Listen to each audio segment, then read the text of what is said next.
하나님의 말씀 로마서 6장 1절에서 14절까지의 말씀을 같이 보도록 하겠습니다. 그런즉 우리가 무슨 말을 하리요? 은혜를 더하게 하려고 죄에 거하겠느냐? 그럴 수 없느니라. 죄에 대하여 죽은 너희가 어찌 그 가운데 살리요?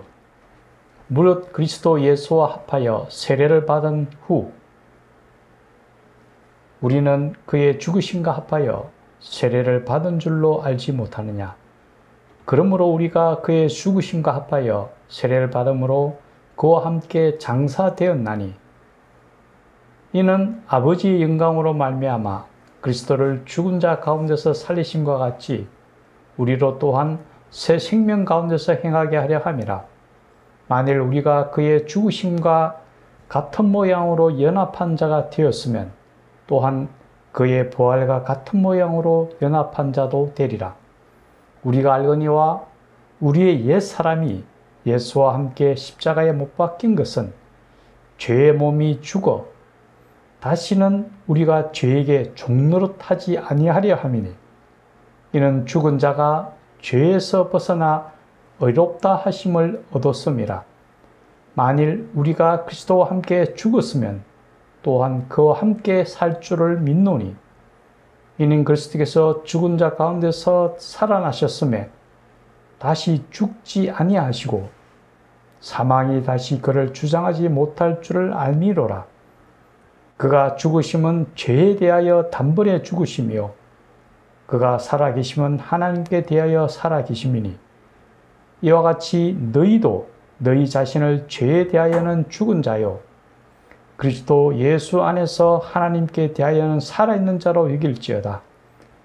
그러므로 너희는 죄가 너희 죽을 몸을 지배하지 못하게 하여 몸의 사욕에 순종하지 말고 또한 너희 지체를 불의의 무기로 죄에게 내주지 말고 오직 너희 자신을 죽은 자 가운데서 달아나신 다시 살아난 자와 같이 하나님께 드리며 너희 지체를 의의 무기로 하나님께 드리라. 죄가 너희를 주장하지 못하리니 이는 너희가 법 아래 있지 아니하고 은혜 아래에 있음이라. 아멘. 오늘 전할 말씀은 우리는 주님의 의를 덧입어야 한다라는 것입니다. 이 시간 임재하신 주의 성령을 통하여 우리 모두에게 은혜가 충만한 시간이 되기를 간절히 축원합니다. 오늘 성경 본문에 보면은 로마에 있는 그리스도인들이 교리에 대해서 잘못 이해함으로 해서 죄에 머물러 있다는 것을 탓하고 있습니다. 즉 그들은 잘못된 변정으로 인하여 오류에 빠져 있다고 할 수 있습니다. 그들은 생각하기를 누군가 큰 빚을 진 자가 있다면은 그 큰 빚을 탕감받은 자가 작은 빚을 진 자가 작은 빚을 탕감받은 것보다 더 큰 은혜를 받는 것이 아니냐라고 생각합니다. 또한 그들이 생각하기를 한 번 탕감을 받는 것보다도 여러 번 탕감을 받는 것이 은혜가 더 크지 않겠느냐 이렇게 생각을 한다는 거죠.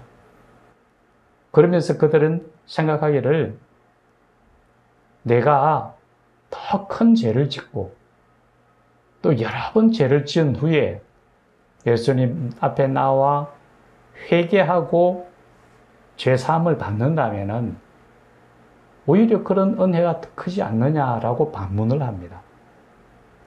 그들은 잘못된 교리를 생각하고 있다라고 우리는 알 수 있습니다.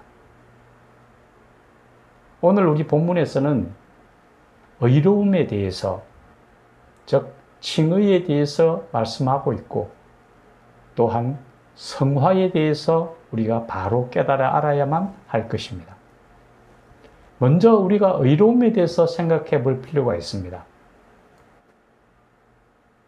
우리가 의로움을 덧입는다라는 것은 우리의 의로운 행위로 인하여 의를 득하는 것은 결코 아니라는 겁니다.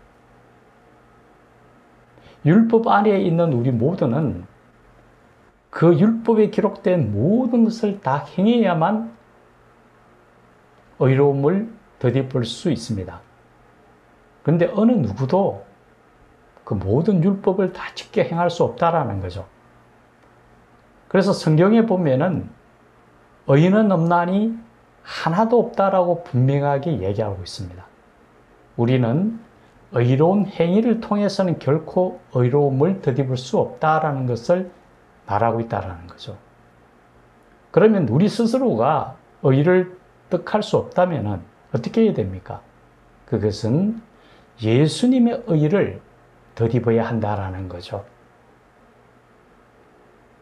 우리가 세례를 받을 때에 우리가 세례를 통하여 예수님과 연합하게 되고 이제 우리가 예수님과 하나가 되어서 예수님께서 십자가상에 죽으실 때에 우리의 죄에 대하여 같이 죽었다라는 거죠. 그리고 예수님께서 부활하실 때에 그 예수님의 부활을 덧입어서 우리가 의를 덧입게 된다라는 거죠. 이것을 우리는 칭의라고 얘기합니다.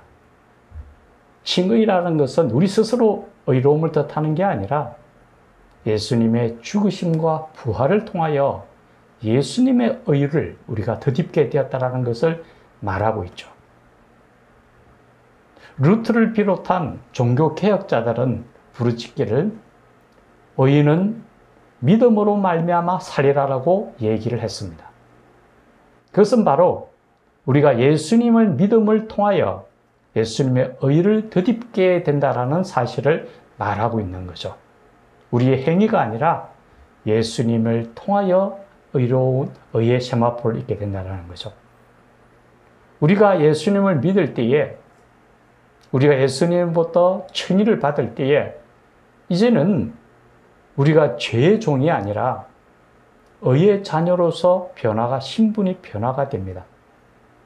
우리가 죄의 종이었을 때에는 죄의 속박 아래 있었고 죄로부터 벗어날 수가 없었지만은 그 속박을 벗어버리고 이제는 의의 자유인으로서 주님의 자녀로서 이 세상 속에서 온전하게 살아간다는 걸 이야기하죠. 그런데 여기서 우리가 한 번 더 생각해야 될 것은 우리는 분명히 세례를 통하여 예수님과 연합하고 칭의를 부여받았고 죄의 속박에서 벗어났는데도 불구하고 우리가 살아가는 이 땅은 의로운 세상이 아니라 악한 세상이고 죄의 지배 아래 있습니다. 그러다 보니까 우리가 비록 칭의를 받았음에도 불구하고 매일매일 살아가는 이 세상 속에서는 죄에 물들어가게 된다라는 거죠. 죄로부터 완전한 영향력을 벗어날 수는 없다라는 거죠. 우리가 흰옷을 입게 되면은 아무리 우리가 조심하더라도 때로는 흰옷에 때가 묻게 마련이죠. 그래서 그 때를 수시로 우리는 씻어내야 합니다. 그래서 그것을 우리는 성화라고 얘기합니다. 칭의는 세례를 통해서 우리가 한 번에 덧입게 됩니다. 예수님의 의가 분명히 우리에게 입혀졌고 우리는 의의 세마포를 입고 있습니다. 하지만 살아가는 이 세상의 악함으로 우리가 살아가는 세상 속에서 받는 그 죄의 영향을 벗어버리기 위해서는 매일 매순간 그 쇠를 씻어 나가야 된다. 그것을 성화라는 거죠. 이 성화와 관련하여 하나님 우리에게 이렇게 말씀하십니다. 내가 거룩하니 너희도 거룩하라고 말씀하시거든요. 그것이 세상과 구별된 하나님의 자녀로서의 삶을 말씀하고 있는 거죠. 우리는 이 땅을 살아가는 동안 예수님을 계속 닮아가야 됩니다. 그것이 바로 성화입니다. 우리가 예수님을 닮으려고 노력하고 끝없는 노력을 통하여 우리 모습이 조금씩 예수님을 닮아가겠죠. 하지만 우리가 사는 이 세상의 악한 속에 살아가는 속에서 우리는 자칫 잘못하면 조금만 방심하면은 어느 순간 보면은 또 죄에 물들어 있는 우리 모습을 봅니다. 해서 우리가 이 땅을 떠나는 순간까지도 완전히 주님을 닮을 수는 없을 겁니다. 우리가 주님을 닮을 수 있는 것은 예수님의 재림의 때에 우리가 주님을 붙들고 그로 인해 우리 모습이 변화될 수 있을 겁니다. 그럼에도 우리가 이 땅을 살아가면서 계속적으로 성화를 이루어 나가는 것은 우리가 이 땅에서 하나님의 자녀로서 성의 삶을 이루기 위한 것일 겁니다. 예수님께서 잡히시기 전날 밤에 제자들을 발을 씻겨 주십니다.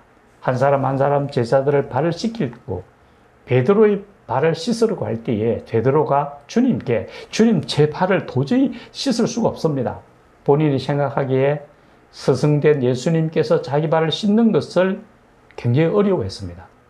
그래서 예수님은 내가 내 발을 씻지 않는다. 너와 나는 아무 관계가 없다고 얘기하게 됩니다.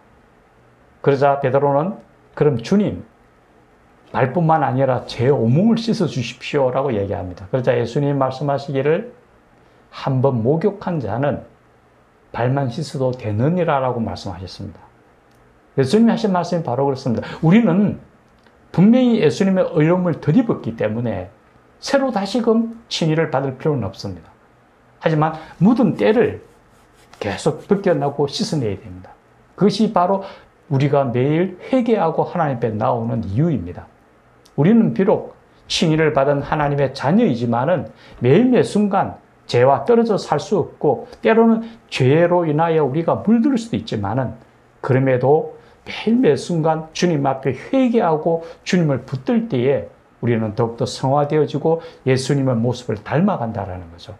이제 우리가 돌아보면은 때로는 우리가 죄 속에 있었다는 것을 고백하지 않을 수 없을 겁니다. 저도 어느 순간 돌아보면은 참 잘못됐던 모습들을 때로는 보게 됩니다. 그럼에도 우리가 매일매일 순간 끝까지 주님 손을 붙들어야 되는 것은 주님에 대한 우리의 사랑이기 때문일 겁니다. 이제 우리의 남은 생애, 때로는 남은 생애 속에서도 우리는 그런 부분들을 반복적으로 일어날지 모릅니다. 하지만 그럼에도 끝까지 주님 손을 붙들고 매일매일 순간 회개하며 기도하며 주님의 자녀로서 저 하나님이 약속하셨던 주님의 나라에서 영원 안식을 누리며 영생을 누리는 그런 하나님의 자녀가 되기를 간절히 축원합니다. 같이 기도드리겠습니다. 살아계신 하나님 아버지, 우리가 그릇된 교리에 빠지지 않기를 원합니다. 무엇보다도 주님이 우리를 위해 십자가에 달리심으로 우리 죄가 사함을 받았고 구원을 받았고 의의 세마포를 들입었습니다. 그럼에도 때로는 세상 속에 살아가면서 죄의 영향을 완전히 무시할 수는 없습니다. 그럴 때 우리가 때가 묻었을 때에 주님 앞에 나와 회개하며 바른 길로 나아가고 주님이 주신 안식을 누리기까지 주님을 닮아가는 하루하루가 되도록 축복하시고 인도하여 주시옵소서. 예수님의 이름으로 기도드리옵나이다. 아멘.